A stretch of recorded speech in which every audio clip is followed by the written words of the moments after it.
What's up, everybody, and welcome into another edition of the Sit Down. As always, if you enjoy this video, please make sure you hit the like button and let me know what you think in the comment section below. I love talking to most of you people, and I'm glad that you're here. Thank you for watching. If you're new around here, you're living under a rock, or you just haven't done it yet, I don't know what you're waiting for. Hit that subscribe button now. Keep that great Mafia content coming. And all I ask of you is to hit the subscribe button. Today, ladies and gentlemen, we are going to get into another Mafia topic, and throughout the years, in mob history, there is no name more distinguishable in the high levels of the American Mafia over the Genovese family. The West Side has ran things in the American mob for a long time, and still today, they have a stronghold in the American footprint of Cosa Nostra. They've always been known as great earners, racketeers, union infiltrators, and murderers. Today, we're going to talk about a huge earner, a fascinating individual that spent time in the military, became a distinguished member of service, would even have his hands into the careers of baseball players. He'd be involved in a multitude of different earns. It's the interesting Matty The Horse, Ianniello. Next on the Sit Down Shorts today, let's get into it. Matty The Horse, Ianniello, was born June 18th, 1920 in Little Italy. As we know, Little Italy is a mainstay for gangsters cooling their heels, not only growing up, but many would actually spend their careers there over the years. The Ravenite Social Club was there. Very famous restaurants like Umberto's and different places were there. Little Italy has always been one of the havens for the mob, and of course it is. It's Little Italy. Mobsters are Italian. We all know that. During his youth, Matty the Horse Ianniello was from a big family. He had 8 siblings, and obviously, in Little Italy, Italian parents, it was tough to feed all those mouths, right? Matty actually, during his childhood, would take certain jobs at restaurants and things of that nature in his family. One of the things about Matty the Horse, throughout his life, he was very involved with restaurants, and we'll get to that in just a little bit. He also was a very avid baseball player as a youngster. That's where he would get his very famous nickname, the Horse. It would be grabbed from a situation where he was a kid when he was beamed with a baseball by an opposing pitcher. He decided to charge the mound, and onlookers would, quote, basically say, look, that guy's a real horse. The name stuck, and he stayed with it throughout his career, actually. Matty the Horse actually was one of those people that would serve in the military. Over the years, mobsters were very involved in the military. People like Sammy Urbano, Stephen Caracappa, Irish mobsters like Mickey Featherstone all served in the military. But there's one thing that they can't not say. Matty the Horse was a distinguished member of the military. He would actually serve as an Army artillery gunner in the South Pacific, earning a Bronze Star and a Purple Heart. Pretty incredible service for his time in the mob. And that's something that we have to respect as a human being. Matty the Horse served this country, and he did it at a very high level. Upon his return to New York in the late 40s, Matty would get back into the swing of things in Manhattan. By this point, some of his family had continued to own restaurants, and he made his moves around the underworld, particularly in the Genovese crime family. And a very interesting story would arise that would actually be written about in a terrific book by Tony Castro, a book called Mantle. It told the story of Mickey Mantle's life. And in the book, Castro would illustrate a connection between Matty the Horse Ianniello and famed Yankee Mickey Mantle. In the book, it would describe that an individual, Paul Gelb, who was a strip club, seedy guy who had connections to Mantle, he would tell stories that many years ago, Matty Ianniello had a restaurant he would get around the time he came home from the military. It was called Matty's Town Crest. It was a restaurant, and he would often ask famous Yankees players and other baseball players in the city to come by the restaurant. Obviously, back then it was a much different situation than it is now, and basically a lot more in the community and things like that. And Ianniello would actually be asked about this in an interview many years later, and he would basically say, look, quote, you have to understand New York, the culture of New York, especially in that day. You could be sitting down at dinner with a princess, a real princess on one side of you, the mayor on the other, and yeah, DiMaggio or Mickey Mantle a table down. What do you make of that? People can eat, drink, live, and let live. Did I ever lay a bet after seeing them there? I can't say I didn't. DiMaggio, he was a book. You count on him in this day. Mickey Mantle, there were times when I was young and in my prime, you'd see him at a good time, maybe too good of a time, and you think, no way can he help the Yankees win tomorrow. So Matty the Horse was basically insinuating that he definitely made money off the Yankees, but it was also something that Paul Gelb would talk about. He would discuss that Matty the Horse would regularly talk about a connection that he made with an individual called Alan Savitt. Alan Savitt was someone that was in Mickey Mantle's life, some sort of manager, if you will. And Matty would claim that he had a piece of the very famous baseball player. Now, it was unclear if Matty ever made a windfall from his connections, but it was definitely well known that Matty the Horse knew Mickey Mantle. Whether he had a piece or not, we don't know. And the individual telling us this, Paul Gelb, was a shady strip club owner, quite honestly.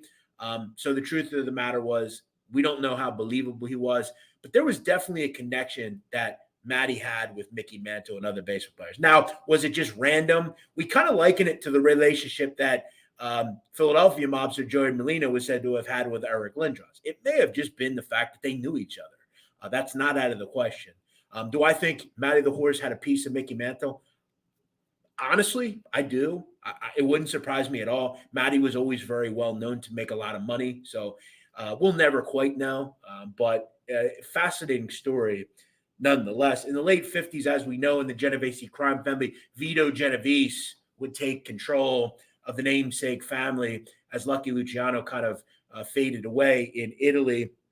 And by the 60s, this is where Matty the Horse really makes his way and becomes a high-level powerhouse in the Genovese crime family. He gets connected with an individual called Eddie De Curtis. Now, if you know the name Eddie De Curtis, if you know anything about bars, restaurants, strip clubs, he was a big chieftain for the Gambino crime family. He would basically, through connections, he would be very good with Carlo Gambino because of this.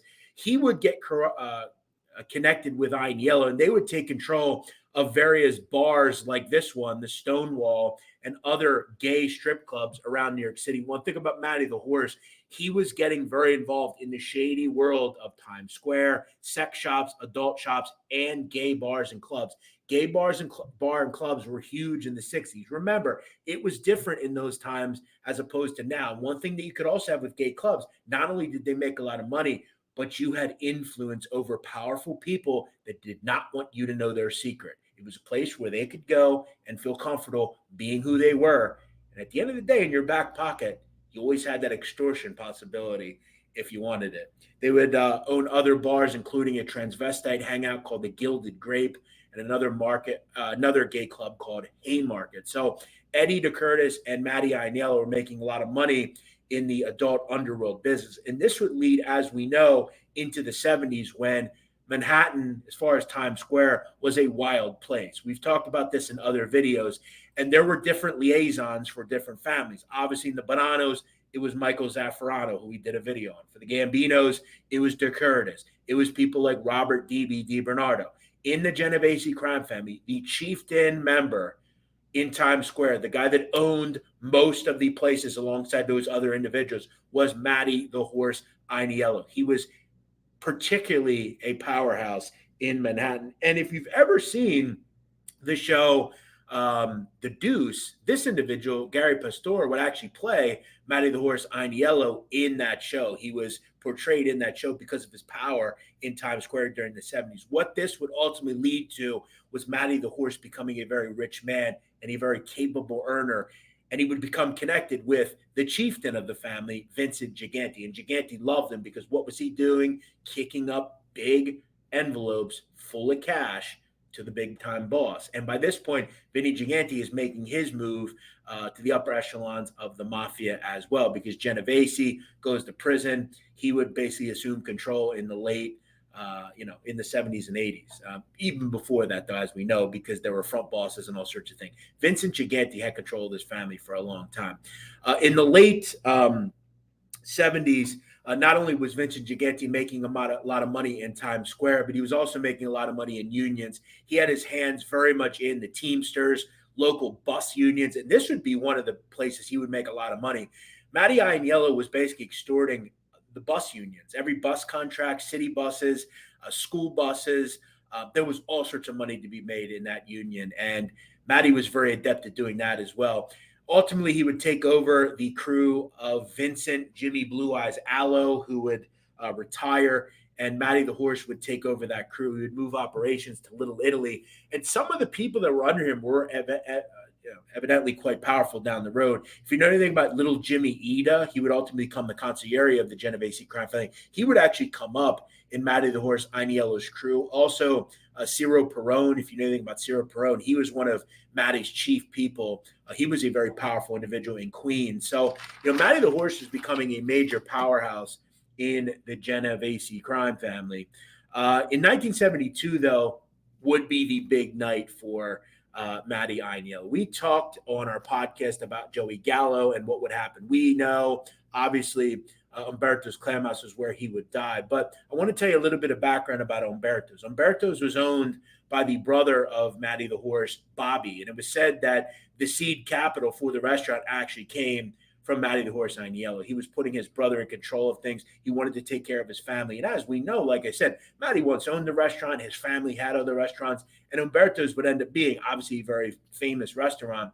But in 1972, Joey Gallo is killed inside of Umberto's, as we know. And it was said that that night, Matty Ianniello was actually in the building. According to reports, Matty was in the kitchen at the time and actually was very upset that it went on there the way it did. And I think he had to answer. Matty wanted some answers to what went on that night. But he was in there. I believe he was questioned about it. And ultimately, as a good mobster, he didn't say a goddamn word. But pretty interesting. Matty the Horse Ianniello continues to be in very interesting predicaments throughout his life. He continues to expand in the 70s, his porn business, his restaurant businesses, his union connections. Everything was really coming together for Matty the Horse. And he, cardinal rule-wise, didn't go to prison, which was the great thing. He was making money. Vinny Gigante loved him. He was becoming a very powerful man in the Genovese crime family. Plus, he had his own crew. By the 80s, though, things would start coming down for Matty the Horse Ianniello. He would be jammed up multiple times by the federal government for racketeering and other mob crimes. And some of the indictments he ultimately couldn't beat. He'd ultimately jammed up and get convicted and was go to prison. And he would spend most of the late 80s and early 90s behind the wall. And by the time he got out of prison in the mid 90s, 95, 96, the Genovese crime family was starting to crumble, most notably around the boss, Vincent Gigante. By this point, Tony Salerno was long gone, and Vinny Gigante was in prison. Matty the Horse Ianniello would ultimately, though, have a pretty huge role in the family. He would become part of a ruling body, and most notably, the chieftain decision maker for the Genovese crime family. Matty the Horse was trusted. He was a confidant, and alongside Quiet Dom Cirillo, who I also did a video on, they would kind of take control of the Genovese crime family and then kind of hand it off to the current boss of the family, who we did a video on, Barney Bellomo. So they were kind of the relay points where it was handed off, and then they would hand it off to the foreseeable boss that's been there since the late 90s. So these guys were integral.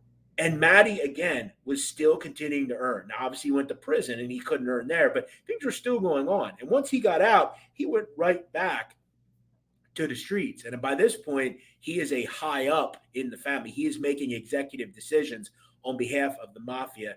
It wouldn't last long, though. He would stay out for about 5 years. But during the time of the early 2000s, Matty the Horse would be involved in a gigantic scandal that would ultimately be played out on a Netflix screen.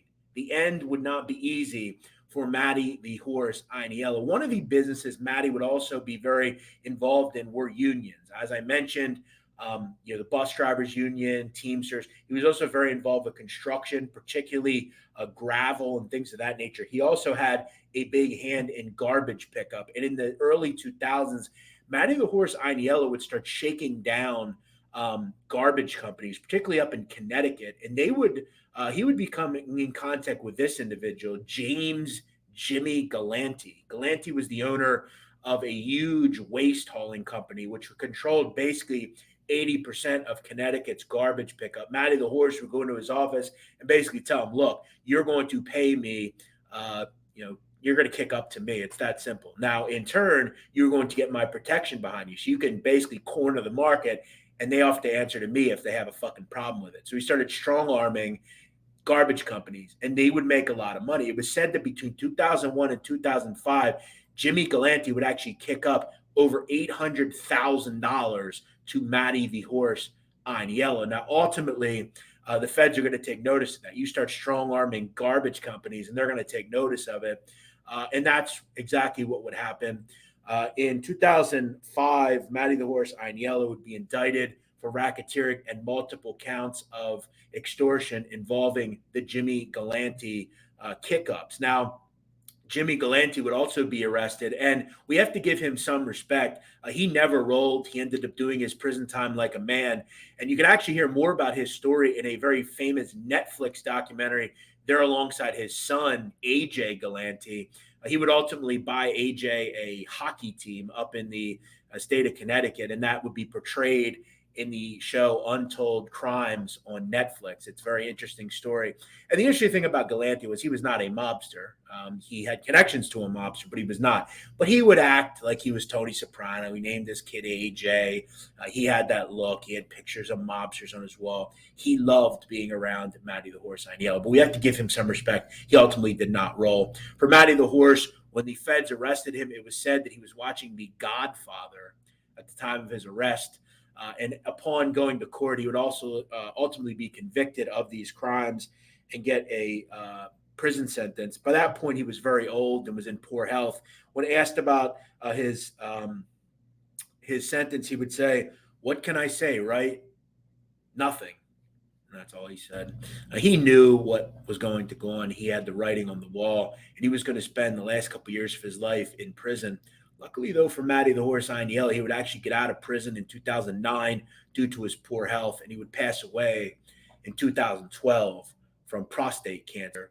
I do want to share a pretty funny story that Robert Rosso told me, and actually told me the story in our very good interview that we did a couple of weeks ago. If you haven't seen that, join the 42,000 that have and go check that out. He told me a story that when he was at, I believe, Butner, he was there with Matty the Horse, and it was said that Matty would always be regularly visited by a very attractive woman. And according to Rosso, he had heard that Ianniello actually moved her down to Butner to be close to him. Matty was always a playboy at the end of the day. And, even into his twilight years, he always had a beautiful woman by his side. As always, one of the great powerhouses in the Genovese crime family, a guy that made millions of dollars and was one of the great earners, one of the great earning families in the mafia. As always, if you enjoy this video, please hit the subscribe button. We'll see you next time.